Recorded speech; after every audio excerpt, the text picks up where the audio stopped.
Good morning and welcome to the Morning Outlook. I'm Rachel Jones reporting live from Kalkine TV Sydney studios. Today, as we head into the first day of September, we'll give you an insight into how the markets closed yesterday and take a look at some important Australian business news, such as Harvey Norman and Bubs Australia. The Australian share market edged higher on the final trading day of the month and the last day of profit reporting season, with the ASX 200 lifting by 0.4% to 7,534.9. This has officially extended the market's winning streak to an 11th straight month for the first time in 78 years. The ASX 200 improved by 1.9% in August and has surged by 30% since the start of October, while 9 of 11 sectors finished higher. Tech stocks fared the best this month, gaining 17%. WiseTech, Afterpay and Blackmores were three of the strongest improvers, while resource stocks took the biggest step backwards. That's due to falling commodity prices. Over the month, hundreds of companies handed down their annual results. Broadly speaking, profits increased, dividends surged, and many companies remained cautious of their outlooks for the future due to the continued lockdown uncertainty. Today, the market looks set to open lower. Stocks were mixed on Wall Street despite remaining near record highs set last week after investors welcomed an update from the Federal Reserve. The market has been choppy despite the central bank signalling that it will maintain low interest rates as the economy recovers.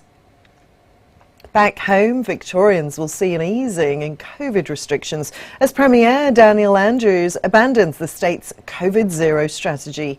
A reopening of children's playgrounds is expected and more time to exercise outdoors. The announcement is expected later today. It comes after 2 Victorian women died yesterday after testing positive to the coronavirus. That's the state's first COVID-related fatalities this year. Meanwhile, New South Wales has cut international flights, halving the numbers allowed to arrive to 750 people from Monday. This new cap is expected to be in place until October. Let's take a look now at some business news. Harvey Norman shares slumped by 3.2% on Tuesday, posting a 63% gain in profit. That's before property revaluations to $743.12 million and a 15.3% lift in sales. The retailer's sales improved across all markets internationally, boosted by strong demand for its products during the pandemic. Harvey Norman declared a smaller dividend of 15 cents. That's a drop on the 20 cents paid out earlier this year and the 18 cents final dividend distributed a year ago. Harvey Norman did warn that current lockdowns are impacting sales. Moving on now, Mesoblast shares slumped by 15.9% after handing down a $98.8 million net loss for the year and a close to 80% tumble in sales. The US Food and Drug Administration advised the company that an additional clinical study would be required before its COVID-19 treatment, Restemcel-L, could receive approval for emergency use. This is also used to treat acute graft versus host disease in children and acute respiratory distress syndrome in adults with COVID-19.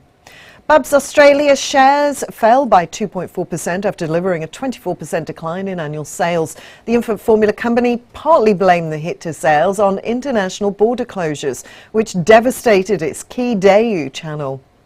Buy now, pay later company Split announced a leadership change together with its first half losses, which doubled to $18.8 million.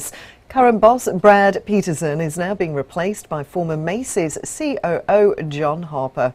Split has launched a global search for a permanent replacement.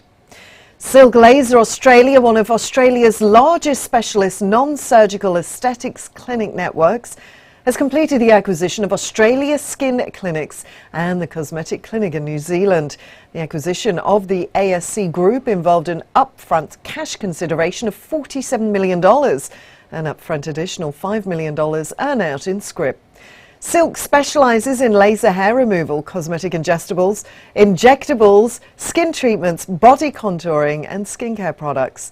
They have a market cap of $198.8 million. Now, Worley, Cenex Energy and Milton have all gone ex-dividend. Property stocks, GPT, Mirvac, Stockland, Charter Hall, Vicinity Centres and Shopping Centres Australasia paid shareholders dividends. Overall, 5 billion shares were traded yesterday, worth a massive $10.3 billion.